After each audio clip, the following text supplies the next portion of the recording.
Hi friends, அனைவருக்குமே வணக்கம். இப்போ பார்த்தீங்கன்னா, அதிரடியாக வங்கியில லோன் வாங்குறவர்களுக்கு அளித்திருக்கக்கூடிய ஒரு ஜாக்பாட் அறிவிப்பு தான் பார்த்தீங்கன்னா, இப்போ இந்தியன் ரிசர்வ் வங்கி வெளியிட்டிருக்காங்க. வருகின்ற பிப்ரவரி 1ஆம் தேதியிலிருந்து பார்த்தீங்கன்னா, அதிரடியான ஒரு மாற்றத்தை கொண்டு வர போறாங்க. அனைவருமே வீட்டு கடன் அதே மாரி நிறைய வகையான கடன்கள்லாம் வாங்கியிருப்பேன். பார்த்தீங்கன்னா, இதில லட்சக்கணக்கான கடன்கள்லாம் வாங்கியிருப்பாங்க. வீட்டு லோன் மோஸ்ட்லி பார்த்தீங்கன்னா, வீட்டு கடன் தான் வாங்கியிருப்பாங்க. இதில பார்த்தீங்கன்னா, மாதம் மாதம் இஎம்ஐ கட்டி வராங்க. அதில பார்த்தீங்கன்னா, அதிரடியாக இஎம்ஐ கட்டுவதில வட்டி குறைகிறது. இந்த நிலையில் தான் அதிரடியாக லோன் வாங்கியவர்களுக்கு அடித்திருக்கக்கூடிய ஒரு யோகம் கூட சொல்லலாம். பிப்ரவரி 1ஆம் தேதி பார்த்தீங்கன்னா, 2026க்கான பட்ஜெட் தாக்கல்ல பார்த்தீங்கன்னா, நிர்மலா சீதாராமன் அவர்கள் பார்த்தீங்கன்னா, அ அமல்படுத்த போறாங்க. இந்த நிலையில் தான் இப்ப அதிரடியாக பார்த்தீங்கன்னா, இந்தியன் ரிசர்வ் வங்கி அதிரடியான எதிர்பார்ப்போடு இருந்த நிலையில இப்ப லோன் வாங்குறவர்கள் அனைவருக்குமே அடித்திருக்கக்கூடிய ஜாக்பாட் அறிவிப்பு தான் பார்த்தீங்கன்னா, வெளியிட்டிருக்காங்க. இத பத்தி இந்த வீடியோல நம்ம முழுமையா பார்க்கலாம். அதுக்கு முன்னாடி நம்மளுடைய சேனலுக்கு இப்ப தான் நீங்க முதல் முறையாக வந்திருக்கீங்க அப்படின்னா, மறக்காம நம்மளுடைய சேனலை சப்ஸ்கிரைப் பண்ணி சப்போர்ட் பண்ணுங்க. வாங்க வீடியோக்குள்ள போகலாம். பார்த்தீங்கன்னா, அனைவருக்குமே தெரியும் 2025ல பார்த்தீங்கன்னா, நிறைய விதமான லோன் வாங்குறவர்களுக்கு பார்த்தீங்கன்னா, வட்டி விகிதத்தில ரோபோசெட் வட்டி ரேட்டெல்லாம் பார்த்தீங்கன்னா, நிறைய குறைத்திருந்த நிலையில நிறைய மாற்றங்களும் கொண்டு வந்திருந்தாங்க. இதை விட மாற்றம் பார்த்தீங்கன்னா, பிப்ரவரி 1ஆம் தேதியிலிருந்து பார்த்தீங்கன்னா வரப்போகுது. சில லோன் வாங்குறவர்களுக்கு வீட்டுக்கடன், அதே மாரி நகைக்கடன். வங்கியில எந்த வங்கியில பார்த்தீங்கன்னா, அரசு சார்ந்த வங்கியில பொதுத்துறை வங்கியில யாரெல்லாம் லோன் வாங்கியிருக்கீங்களோ, உங்களுக்கு அனைவருக்குமே பார்த்தீங்கன்னா, ஒரு யோகம் அடிக்க போகுது. பார்த்தீங்கன்னா, ரோபோசெட் வட்டி குறைய போகுது. இஎம்ஐ வட்டியில நிறைய வகையான வட்டிகள் போடுறாங்க இல்லையா? வங்கிக்கு பொறுத்த மாரி வட்டிகள் மாறுபடும். இந்த நிலையில இப்ப அதிரடியாக இஎம்ஐ வட்டி பார்த்தீங்கன்னா, மாதம் மாதம் ஒரு வட்டி அதிகரித்து வங்கிகள் வாங்குவாங்க. இதில பார்த்தீங்கன்னா, மோஸ்ட்லி அனைத்து வங்கியிலும் ஒரே மாதிரியான வட்டிகள் தான் வாங்கணும் அப்படின்ற மாரி முன்வைத்திருக்காங்க. இத பத்தி இந்த வீடியோல முழுமையா பார்க்கலாம். என்னென்ன அப்டேட்லாம் குடுத்துருக்காங்க அப்படின்றத இந்த வீடியோல நம்ம பார்க்க போறோம்.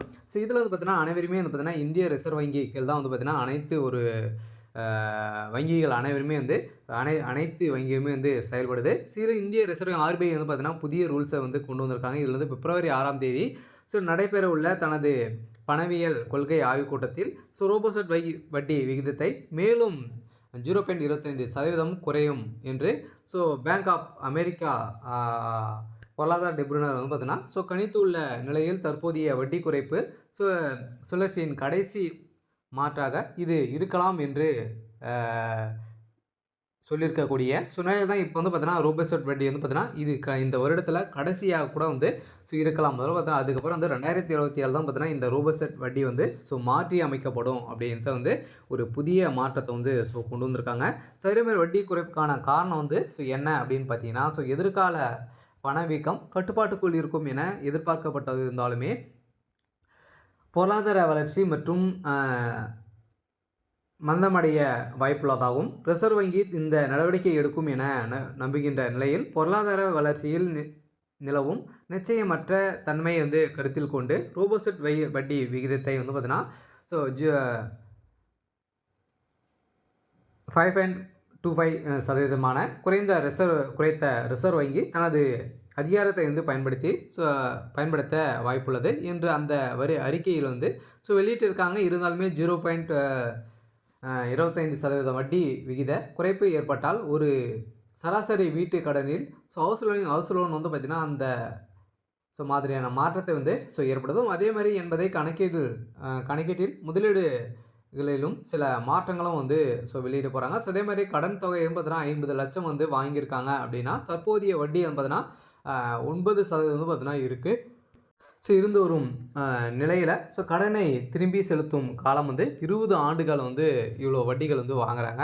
இருந்தாலுமே இஎம்ஐ குறைந்த பட்சத்தில தற்போதைய இஎம்ஐ வட்டி பார்த்தீங்கன்னா 9% இருக்கும்போது நீங்கள் மாதம் ₹44,986 பார்த்தீங்கன்னா, நீங்க மாதம் மாதம் இஎம்ஐ கட்டுற மாரி இருக்கும். இந்த நிலையில புதிய மாற்றத்தில பார்த்தீங்கன்னா, இஎம்ஐ பார்த்தீங்கன்னா 8.75% ஆக குறைத்தால் 0.25% குறைப்பு உங்கள் இஎம்ஐ மாதம் 44,986 186 வந்து குறையும் அப்படின்ட்டு தான் பார்த்தீங்கன்னா எதிர்பார்ப்போடு வந்து இருந்திருக்காங்க. இருந்தாலுமே வருகின்ற பிப்ரவரி 1ஆம் தேதியிலிருந்து பார்த்தீங்கன்னா, ஒரு சில மாற்றங்கள்லாம் வங்கியில வந்து வரப்போகுது. சில மாதாந்திர சேமிப்பு கணக்குகளும் பார்த்தீங்கன்னா, இந்த மூலம் ஒவ்வொரு மாதமே உங்களுக்கு ரூ. 800 மிச்சமாகும். அதே மொத்தம் வந்து பார்த்தீங்கன்னா, 20 ஆண்டு கால முடிவில் வந்து வட்டியை வந்து தொகையில் மட்டும் சுமார் 1.92 வரை உங்களுக்கு லாபமாக கிடைக்கும். அந்த மாரி 2,00,000 வரைக்கும் உங்களுக்கு வந்து லாபமாக வந்து கிடைக்கப் போகுது அப்படின்றத வந்து புதிய ரோபோசெட் வட்டியில புதிய மாற்றத்த வந்து கொண்டு வருவாங்க. அதுவும் பிப்ரவரி 6ஆம் தேதி வந்து பார்த்தீங்கன்னா, இந்த மாற்றங்கள் வந்து வரப்போகுது. நீங்க மாத தவணை வந்து பார்த்தீங்கன்னா, இஎம்ஐ வந்து குறைக்காமல் அதே தொகையை வந்து செலுத்தி வந்தால் கடனை திரும்பி செலுத்தும்போது காலம் எவ்வாறு குறையும் என பார்ப்போம். அதே மாரி கால அளவு குறைப்பு வட்டி 0.25% குறைந்த பிறகும் நீங்கள் பழைய இஎம்ஐ தொகை வந்து 44,986 வந்து பார்த்தீங்கன்னா தொடர்ந்து செலுத்தி வந்தால், உங்களுடைய கால கடன் சுமார் வந்து பார்த்தீங்கன்னா 10 முதல் 12 மாதங்களுக்குள்ளே பார்த்தீங்கன்னா உங்களுக்கு வந்து ரோபோசெட் வட்டி வந்து பார்த்தீங்கன்னா குறைந்துரும். அதே மாரி வந்து பார்த்தீங்கன்னா, நீங்க வந்து அதுக்குள்ளே 1 வருடத்திற்கு முன்னாடியே நீங்க வந்து கட்டி முடிக்கலாம் அப்படின்ட்டு வந்து பார்த்தீங்கன்னா, ரிசர்வ் வங்கி புதிய மாற்றத்த கொண்டு வந்திருக்காங்க. இப்போ வந்து பார்த்தீங்கன்னா 2026 பட்ஜெட் தாக்கல்ல இந்த புதிய மாற்றத்த கொண்டு வர போறாங்க. இந்த முறையில் காலத்தை குறைக்கும் பொழுது, உங்களுக்கு வட்டி சுமையில் சுமார் 4,40,000 வரை மிக பெரிய சேமிப்பு கிடைக்கும். பெரும்பாலான வங்கிகள் வட்டி குறையும்போது தானாகவே உங்கள் கடன் காலத்தை தான் குறைக்கும் என்று சொல்வார்கள். இருந்தாலுமே உங்களுக்கு இஎம்ஐ தொகை குறைக்க வேண்டும் என்றால், நீங்கள் உங்கள் வங்கியில அணுகி நீங்க வந்து பார்த்தீங்கன்னா, இதுக்கு தனியாகவே வந்து விண்ணப்பித்துக் கொள்ளலாம் அப்படின்றது வந்து பார்த்தீங்கன்னா, இந்திய ரிசர்வ் வங்கி வெளியிட்டிருக்காங்க. பணப்புழக்கத்தில பார்த்தீங்கன்னா, வட்டி விகித குறைப்புடன் சந்தையில பழக்கத்தை அதிகரிக்கவும் ரிசர்வ் வங்கி முக்கிய நடவடிக்கை வந்து எடுக்கும். சுமார் 2,00,000 கோடிக்கும் அதிகமான புழக்கத்தை ஏற்கனவே ரிசர்வ் வங்கி அறிவித்துள்ள நிலையில், சந்தையில் பணப்புழக்கத்தை சீராக வைத்திருக்கக்கூடும் ஆதரவு தேவைப்படுகிறது. இந்த நிலையில் தான் ரிசர்வ் வங்கி பார்த்தீங்கன்னா, அடிக்கடி நிறைய விதமான பேங்குக்கு வந்து பார்த்தீங்கன்னா, ரூல்ஸுகள்லாம் வந்து மாற்றியிருக்காங்க. இந்த ரூல்ஸின் அடிப்படையில் தான் மக்கள் அனைவருமே பார்த்தீங்கன்னா, வங்கியில் வந்து குவிந்திருக்காங்க. இன்னும் வந்து பார்த்தீங்கன்னா, ஒரு சில நாட்கள் வந்து இருந்த நிலையில பிப்ரவரி கூட்டத்தில் வட்டி குறைப்பு வழங்கப்பட்டால் அதுவே இந்த சுழற்சியின் கடைசி குறைப்பாக இருக்கும். ஒருவேளை வட்டி குறைக்காவிட்டால் எதிர்காலத்தில் வட்டி வந்து குறைப்பதற்கான வாய்ப்புகளே வந்து ரிசர்வ் வங்கி வந்து தெரிங்காது என நிபுணர்கள் வந்து பார்த்தீங்கன்னா எதிரொலியாக கோச்சம் வந்து எழுப்பியிருக்காங்க. இந்திய ரிசர்வ் வங்கி அனைத்து பொதுத்துறை வங்கிகளுக்குமே பார்த்தீங்கன்னா முக்கியமான ஒரு அறிவிப்பு வந்து வெளியிட்டிருக்காங்க. வருகின்ற 2026 பட்ஜெட் தாக்கல்ல நிர்மலா சீதாராமன் அவர்கள் வந்து பார்த்தீங்கன்னா, இதில் வந்து குறைக்க போகிறாங்க. அதே மாதிரி அனைவருமே பார்த்தீங்கன்னா, வீட்டு லோன் வாங்குறவங்களுக்கு 50 லட்சத்துக்கு மேலே வந்து வாங்கியிருக்கீங்க அப்படின்னா, உங்களுக்கு வந்து பார்த்தீங்கன்னா, லோன் வாங்கிறவங்களுக்கு அனைவருக்குமே இந்த ரூல்ஸ் வந்து பொருந்தும் அப்படின்றது வந்து பார்த்தீங்கன்னா, முக்கியமான ஒரு அறிவிப்பு வந்து வங்கிகளுக்கு வெளியிட்டிருக்காங்க. லோன் வாங்குறவர்களுக்கு ஒரு மிகப்பெரிய மகிழ்ச்சியான ஒரு அறிவிப்பாக கூட வந்து இருக்கலாம். சரி, ஓகே. இன்னைக்கான அப்டேட் வந்து இதுதான். மறக்காமல் நம்முடைய சேனலை சப்ஸ்கிரைப் பண்ணி சப்போர்ட் பண்ணுங்கள்.